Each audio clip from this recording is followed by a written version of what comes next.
الحمد للہ رب العالمین والعاقبۃ للمتقین والصلاة والسلام علی من کان نبیا وآدم بین الماء والطین اما بعد فاعوذ باللہ من الشیطان الرجیم بسم اللہ الرحمن الرحیم الصلاة والسلام علیک یا رسول اللہ وعلی آلک واصحابک یا حبیب اللہ الصلاة والسلام علیک یا نبی اللہ وعلی آلک واصحابک یا خاتم النبیین۔ معزز سامعین، آج ہم ایک بہت ہی عجیب و غریب حکایت آپ کے سامنے بیان کریں گے۔ حضرت شیخ فرید الدین عطار رحمۃ اللہ تعالی علیہ نے تذکرۃ الاولیاء کے اندر حضرت سیدنا خاتم اسم رحمۃ اللہ تعالی علیہ کے حوالے سے ایک بڑی عجیب حکایت نقل کی ہے۔ آپ فرماتے ہیں کہ ایک مالدار شخص نے حضرت خاتم اسم رحمۃ اللہ تعالی علیہ کو اپنے گھر میں مدعو کیا، دعوت دی ان کو۔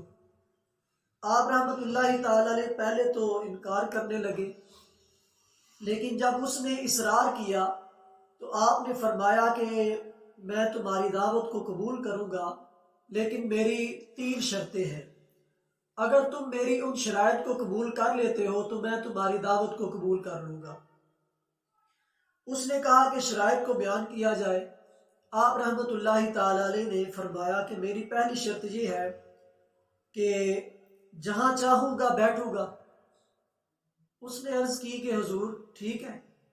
پھر آپ نے فرمایا دوسری شرط یہ ہے کہ جو چاہوں گا کھاؤں گا۔ اس نے کہا کہ یہ بھی ٹھیک ہے۔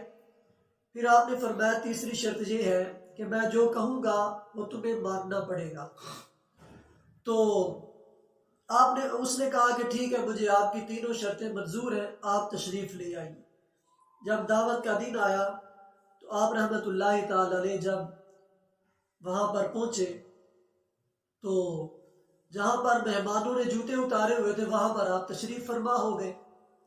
لوگوں نے بڑا اصرار کیا کہ اتنے سارے لوگ اللہ تبارک و تعالیٰ کے ولی کی زیارت کے لیے آئے ہیں، تو آپ آگے تشریف لیں، آپ کی مسند آپ کا انتظار کر رہی ہے۔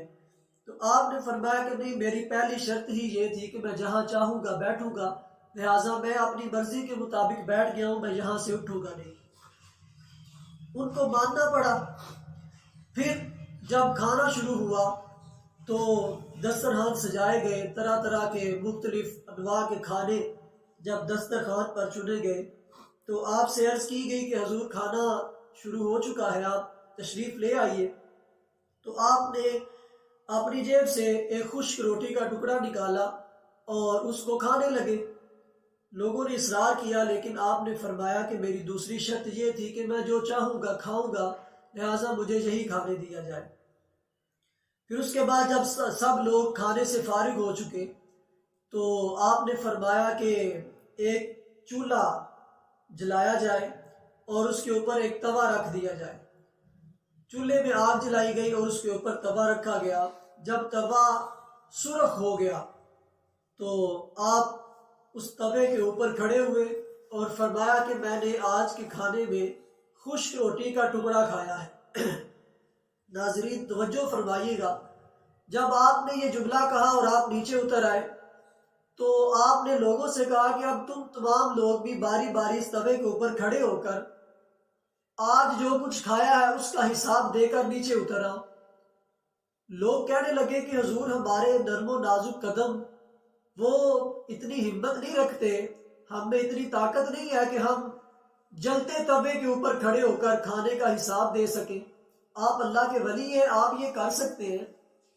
تو آپ رحمۃ اللہ تعالی علیہ نے فرمایا کہ جب تمہارا حال یہ ہے کہ تم دنیاوی آگ کے اوپر کھڑے ہو کر ایک وقت کے کھانے کا حساب دینے کے قابل نہیں ہو، ایک وقت کے کھانے کی نعمت کا حساب تم نہیں دے سکتے، تو بتاؤ قیامت والے دن ساری زندگی کی نعمتوں کا حساب کیسے دے لو گے؟ اتنا کہنے کے بعد آپ نے قرآن کریم کی آیت کریمہ تلاوت فرمائی، ثم لتسألن یومئذ عن النعیم، پھر بے شک ضرور اس دن نعمتوں کے بارے میں پوچھا جائے گا۔